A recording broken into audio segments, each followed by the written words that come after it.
ورحمۃ اللہ وبرکاتہ۔ الحمد للہ رب العالمین والصلاة والسلام على سید الانبیاء والمرسلین وعلى آلہ وصحبہ اجمعین ومن تبعهم بإحسان الى یوم الدین وبعد۔ اعوذ باللہ من الشیطان الرجیم، بسم اللہ الرحمن الرحیم۔ الذین آتیناہم الکتاب یتلونہ حق تلاوته اولئک یؤمنون به۔ مشفق و مربی حکم صاحبان و مشفق اساتذہ کرام اور میرے سامنے بیٹھے ہوئے معزز سامعین، موضوع خطابت ہے قرآن مجید کے حقوق۔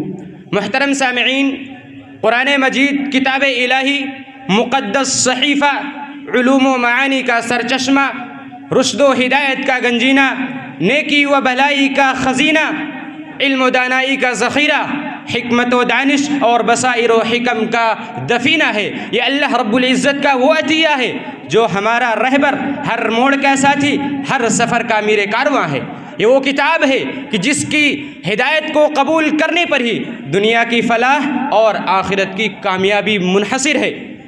یہی وجہ ہے کہ اس قرآن مقدس کے کچھ حقوق ہم پر عائد ہوتے ہیں جن کا پاس و لحاظ رکھنا اور جن کو ادا کرنا ہمارے لیے ضروری ہے۔ محترم سامعین، آئیے دیکھتے ہیں کہ قرآن کریم کے کون سے حقوق ہم پر عائد ہوتے ہیں۔ عزیزان گرامی، قرآن مجید کا سب سے پہلا حق جو ہم پر عائد ہوتا ہے وہ یہ کہ مکمل صدوق قلب کے ساتھ، مکمل تصدیق قلب کے ساتھ قرآن مقدس پر یہ ایمان لایا جائے کہ یہ قرآن کریم اللہ رب العالمین کا کلام ہے، منزل من اللہ ہے، جیسا کہ اللہ رب العالمین نے ارشاد فرمایا، یا ایہا الذین آمنوا آمنوا باللہ ورسولہ والکتاب الذی نزل علی رسولہ والکتاب الذی انزل من قبل، کہ اے ایمان والو تم اللہ رب العالمین پر اور اس کے رسول پر اور اس نے اپنے رسول پر جو کتاب نازل کی اور اس سے پہلے جو کتابیں نازل کی گئیں ان سب پر ایمان لے آؤ، ان سب کو اپنے دل سے تسلیم کر لو۔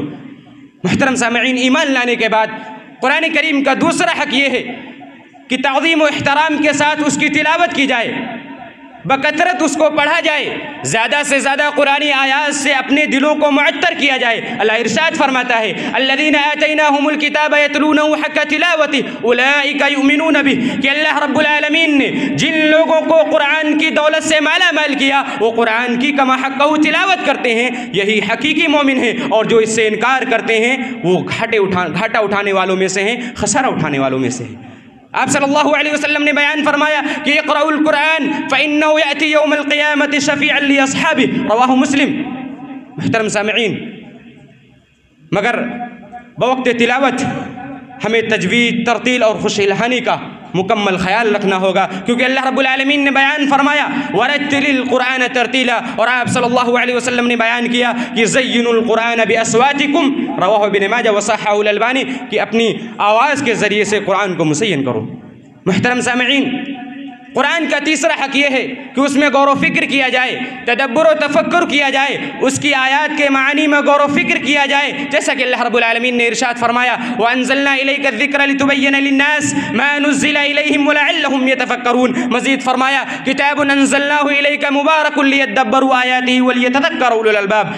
عزیزان گرامی، مذکورہ آیات میں اللہ رب العالمین نے بیان کیا کہ قرآن مقدس میں غور و فکر کیا جائے، قرآن میں غور و فکر کر کے قرآنی آیات کی روشنی میں دیکھا جائے کہ اس میں جو حکم دیا گیا ہے اس کے مطابق ہمارا عمل ہے یا نہیں ہے، ہم شریعت کے پابند ہیں یا نہیں ہیں۔ اور یہی وجہ ہے کہ جو لوگ قرآن میں غور و فکر نہیں کرتے، تدبر و تفکر نہیں کرتے، ان کے بارے میں بروز قیامت نبی صلی اللہ علیہ وسلم اللہ رب العالمین سے کہیں گے یا رب ان قوم اتخذوا هذا القرآن مہجورا، کہ میری امت نے قرآن کو ترک کر دیا تھا۔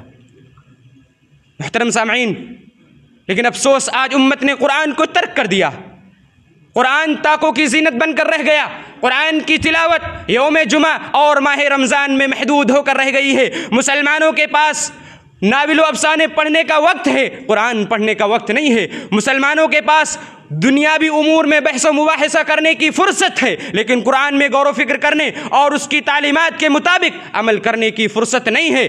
مسلمان آج دنیاوی تعلیمات کو سمجھنے، پڑھنے اور لکھنے کا بیڑا اٹھا رکھا ہے مسلمانوں نے، لیکن قرآن کو پڑھنے کے لیے آج مسلمان تیار نہیں ہے، قرآن کو سمجھنے کے لیے مسلمان تیار نہیں۔ اللہ فرماتا ہے افلا یتدبرون القرآن ام علی قلوب اقفالها، کہ کیا یہ قرآن میں غور و فکر نہیں کرتے یا ان کے دلوں پر تالے لگا دیے گئے ہیں۔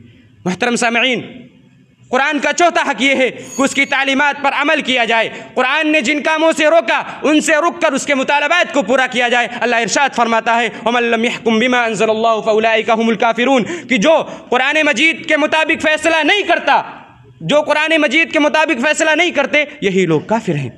محترم سامعین، قرآن پر ایمان لانے، اس کی تلاوت کرنے، اس کی آیات میں غور و فکر کرنے، اس کی تعلیمات کے مطابق عمل پیرا ہونے کے بعد قرآن کا ایک اہم حق یہ ہے کہ اس کی تعلیمات کو عام کیا جائے، لوگوں کو گمراہی سے نکال کر راہ ہدایت پر گامزن کیا جائے، قرآن کی دعوت دی جائے. لیکن یاد رکھیں کہ ہماری یہ دعوت صرف مسلمانوں تک محدود نہ رہے، بلکہ ہم قرآن کی دعوت ان غیر مسلموں کو دیں جو ھدی للناس کے تحت اس زمرے میں آتے ہیں. قرآن کی تعلیمات ان کے درمیان بھی عام کریں جو ھدی للناس کے تحت ہمارے غیر مسلم بھائی آتے ہیں. عزیزان گرامی، کہنے کا مطلب یہ ہے کہ قرآن کے حقوق جو ہم پر عائد ہوتے ہیں کما حق کہو ان کو ادا کرنے کی کوشش کی جائے تاکہ دنیاوی کامیابی اور آخرت میں ہم نجات سے ہمکنار ہو سکیں. اللہ رب العالمین سے دعا ہے کہ رب العالمین تو ہمیں قرآن پڑھنے، سمجھنے، اس کے مطابق عمل پیرا ہونے اور اس کی تعلیمات کو لوگوں تک عام کرنے کی توفیق عطا فرما. آمین. والسلام علیکم ورحمۃ اللہ وبرکاتہ.